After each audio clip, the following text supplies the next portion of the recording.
So now, if there are yellows who are now former yellows and pinks who are now former pinks, many of them were already on their way out on their way out of, ayaw na nila to, they moved on from this party politics and so on.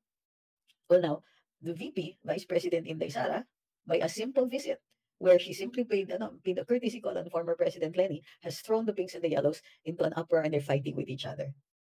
I think that whether it was intended or not, this was a very, very smart move. So after that, dumalaw naman si Sec Abalos and nagkagulo na naman yung naratiba. Kasi originally people were saying, bakit bumisita si VP Inday? Did you notice na yung mga DDS, yung mga rabid supporters or vigorous supporters of VP Inday, they asked, bakit niya dinalaw si Lenny? Pero hindi galit. And we just wanted to know, di ba? Bakit? Ganyan. And then, here comes Benhar Abalos also paying a courtesy call on VP Lenny. And ako, I seriously think that there's some kind of damage control involved in that one. But, pumunta si Inday, paano kung ma-appreciate ng mga pinks yung pagdalaw ni VP Inday? Baka magka-open talks na, baka mag-create ng mga alliances, ganyan. So, follow up ngayon, si Sec Benhar Abalos. Therefore, this underscores just how smart this move is. Natakot ni VP Inday yung kabila. And she was really, I think, she was trolling. She was, dalaw ako kay VP Lenny. Wala namang iba silang pinag-usapan. All they were talking about really was nothing political. It's just personal. O, kamusta na po kayo? Are the kids? Any updates on well, yung mga ganyan. Oh, I hope you're feeling well. Kamusta naman ang retirement? Kamusta naman po how do you feel about leaving office now? Have you been on any trips? This was a win-win for VP Inday on so many levels. Number one, you pay a courtesy call, you signal to VP Lenny, everything is water under the bridge. It's a different period. We're now entering a period of peace between our sides. Income Secretary Abalos, which indicates that the Marcos administration is worried about this visit. Baka nakapogi points ang VP Inday. And she did with the public. Thank you, Renji, ×3. Diba? So, ang saya-saya nito.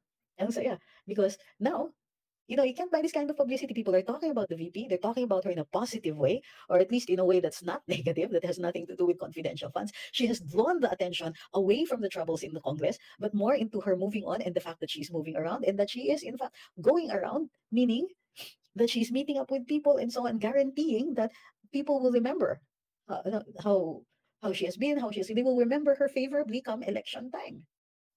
So she consolidates her status as an endorser or potential endorser for the 2025 elections. She shows the yellows and pinks that I'm no longer a threat to you. I have moved on, and we are now entering a period of peace or détente between our parties, or at least between us, two people.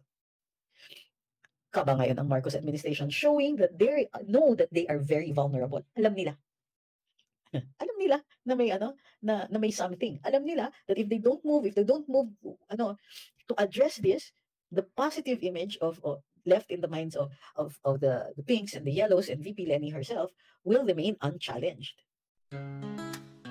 Isang kaibigan, kwento ni Inday Sara Duterte. Siya ay sagana sa pagkain at kaibigan, at ang kanyang tahanan ay laging bukas para sa masasayang salo-salo. Kasama sila Uwak, Tikling, Kalapati, Loro at marami pang ibang ibon. Ngunit dumating ang isang bagyo, walang awan na sumira sa kanyang pugad, at lahat na meron si Quago. Walang natira kundi ang kalungkutan at kagutuman. Nagkila pa ang mga kaibigan, minsan ay kasama sa saya ay naglaho na parang bula. Sa kanyang pag-iisa, nagpagpag ang kanyang damdamin sa kanyang sinabi.